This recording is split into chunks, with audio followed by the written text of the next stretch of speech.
بسم الله الرحمن الرحيم، الحمد لله رب العالمين، والصلاة والسلام على رسول الله. مهندس عامر المظفرة، نائب رئيس شعبة الهندسة الكهربائية في هيئة المهندسين. أشكر حضوركم، والحقيقة العدد يعني ممتاز، يعني أكثر من المتوقع، وقابلت أحد من الأبهى بعد في ناس جايين من مناطق بعيدة فنشكرهم. المحاضر عندنا اقتراحين بالنسبة للأسئلة، فهل تحبون يكون انتراكتيف أو تفضلون يكون بعد المحاضرة الأسئلة؟ اللي يفضل أن تكون انتراكتيف يرفع يده.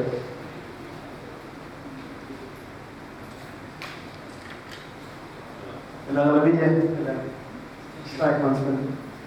مع الأغلبية. شوف الأغلبية يفضلون الأسئلة تكون بعد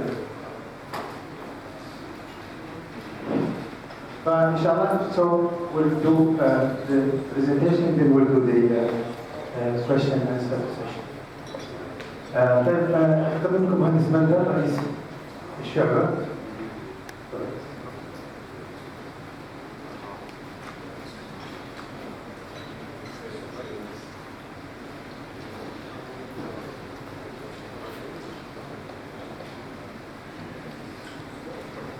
السلام عليكم ورحمة الله. I can imagine that there are few faces that I assume they don't speak Arabic. Please, if you don't speak Arabic, raise your hand. So I'll shift to English then. And first of all, I would like to welcome everyone for being part of this technical session.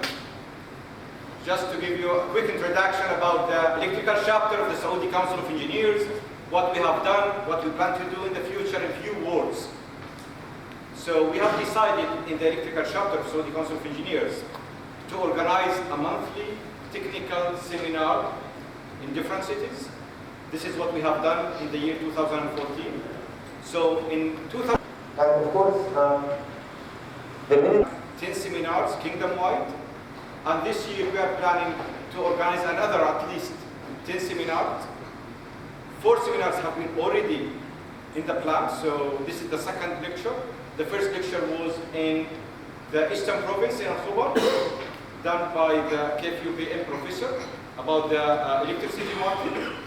I would love to invite everyone also for the next seminar that will take place in 2 weeks' time in Riyadh about the electrical interconnection and the energy trading.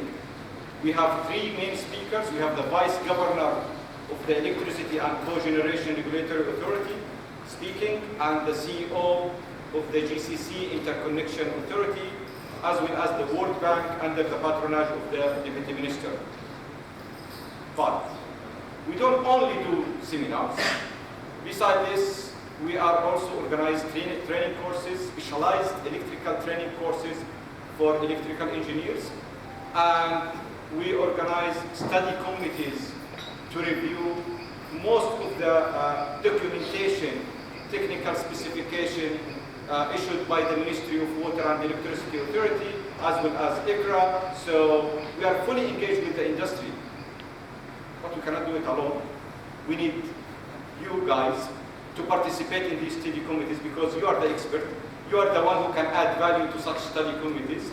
You are most than welcome to contact us if you want to be engaged in such technical committees, or if you are looking for a technical solution for specific issue, as well as if you want to speak or engage your company with the electrical chapter of the Saudi Council of Engineers.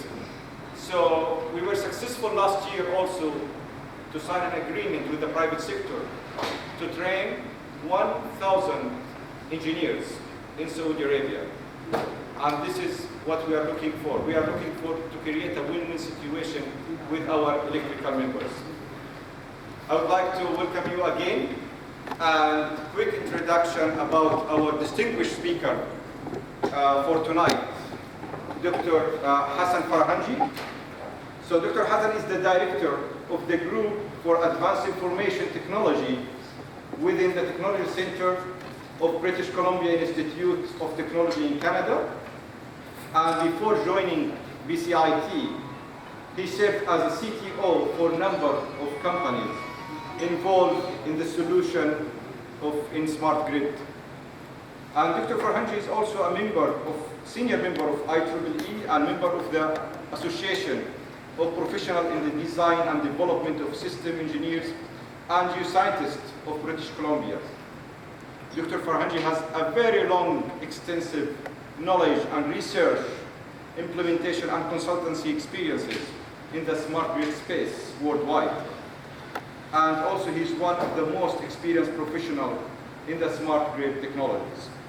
Currently, Dr. Hassan is the CTO of EnergyCare Holding, which works in the field of energy management and solution. I'd like to thank all of you and express our deep gratitude for our speaker tonight. Thank you.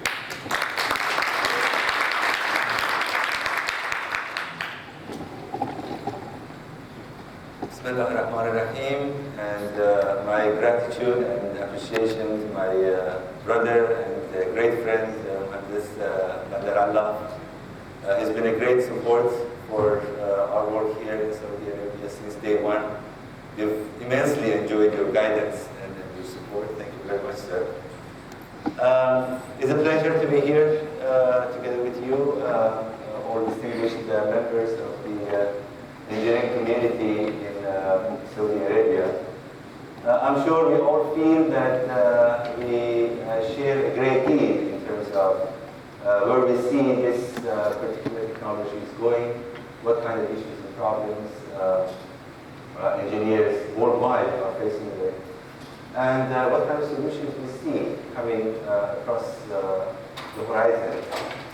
I've been involved as engineer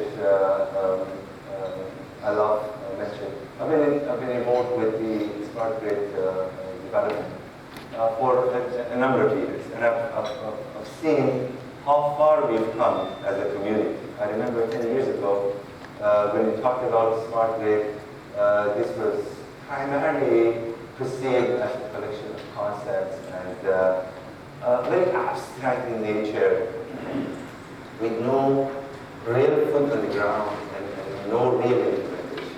But now, look around to developed economies, including Canada, US, Europe, and you see pockets of great work that has been done that demonstrates that these are no longer abstract.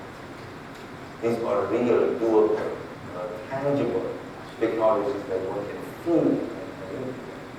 So tonight, I'll do my best to try and give you an overview of the work we've done. I do apologize for not being able to speak Arabic. I studied Arabic for 5-6 years when we were in schools, but having had no opportunity to practice it, I guess all of it is gone already. So I'll try my best to, first of all, get you the overview, which really talks about that utopian vision, and try and kind of demystify that vision. Really to a level in which you can take that vision and function to the grid that we have today, and see whether or not that grid could impact transition from where that grid is today to a more advanced generation, or as we call it, smart. I will then look at the two different aspects of the smart grid, primarily ICT and communication systems, and see those ingredients in terms of the standardization issues that we have. And then I'll move on to the topic that is at the core of the discussion tonight, and that is advanced distribution substation, or as we call them, energy. So I'm sure you are familiar with this picture. This is almost like an artist's impression of what a smart grid is. You know, a lot of consulting companies and companies who are trying to sell designs to customers, they just get an artist to kind of put together a very nice picture of what that concept is going to be. When you look at this concept and you see, fantastic, the smart grid means that we are capable of harnessing almost every form of renewable energy that is out there. We can harness wind, we can harness tide, we can harness, in fact, solar technology. We can also harness, in fact, geothermal energy sources. All of those energies could be harnessed. And at the same time, we have full visibility, full, in fact, control over every single node in the system that consumes energy. So that is, to me, that is utopia. That's not doable. That's not possible. Because the minute you talk about that, you have to kind of see how that particular vision maps to reality. Today, what we have in the utilities across the board, no matter where they are, we have basically the bulk generation, we have transmission, we have distribution. Now imagine that we are trying to take these three core components and add a lot more components on top of it, including components that deal with consumers, components that enable, in fact, service providers to be involved, as well as management of the operation and market. Looking at this, the very first thing that you notice is the amount of transactions and exchange of information, command and control, that needs to happen across all of these different, in fact, domains. Each and every one of these is a domain in its own because it has a unique function. And because of that uniqueness, they need to have their own protocols, their own standards, their own ways of engaging with their environment. Now we'll see later on, if those components, if those protocols and standards are there to support this. Now let's go step by step and look at the countries such as Saudi Arabia and say, okay, from now on, we are trying to, of course, implement certain features and certain functionalities of a smart grid in our system. Fact of the matter that each of these functionality is applicable and incorporates parts of the system. If I take that system, let's say from here, which is the in fact back office of the utilities, to front end substation, and so on and so forth, transmission substation, transmission, distribution substation, and of course the distribution network. If I took those components and say, okay, I want to, for example, implement self-healing wide area protection and island, which means that I'll be only involved from transmission substation all the way to my load. Every single, in fact, functionality has a domain that applies to that particular functionality. We can do that, and what we did, by the way, in Canada was that in Canada, the main utility company in the province of this is called BC. We worked almost 2.5 years together, first to try and put together a smart grid strategic roadmap. That's the most important thing is you first sit down and write exactly what are the priorities that we need to develop, which year, at what cost, and what those priorities should be. Without having that strategic roadmap, it would be impossible to try and do successful development. So we did that, and of course, the minute you do that, you realize that ICT will become a major stumbling block in the utility company.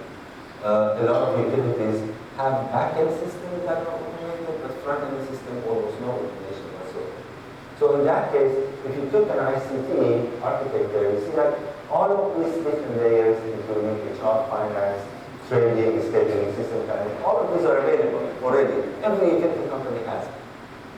But the minute you try and add other components that are interrelated, including communication component, including metering, including renewable source of energy, you see that that system is incapable by default of incorporating these new functions.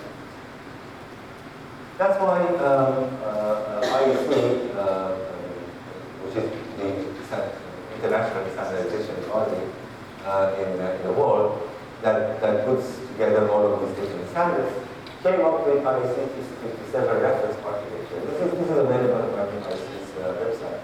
You can see that kind of defines from the top layer of utility applications, utility customers, service providers, other businesses, so on and so forth, all the way to customer leaders and transmission equipment, so on and so forth. It kind of defines in each layer what kind of standards, what kind of protocols need to be there in order to bind all of this together.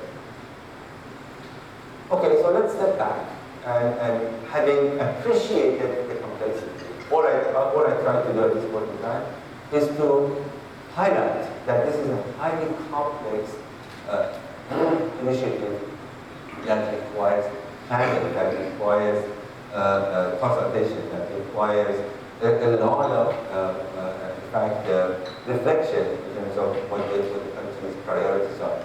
Having appreciated that, the first step in transition to a smart grid, of course, is smart metering. Saudi Electricity Company has been quite active in this area, and they have already released the specification for their smart meters that are going to be, in fact, rolled out in Saudi Arabia. A couple of days ago, I was in a workshop in Riyadh in which the Saudi Electricity Company mentioned that by the year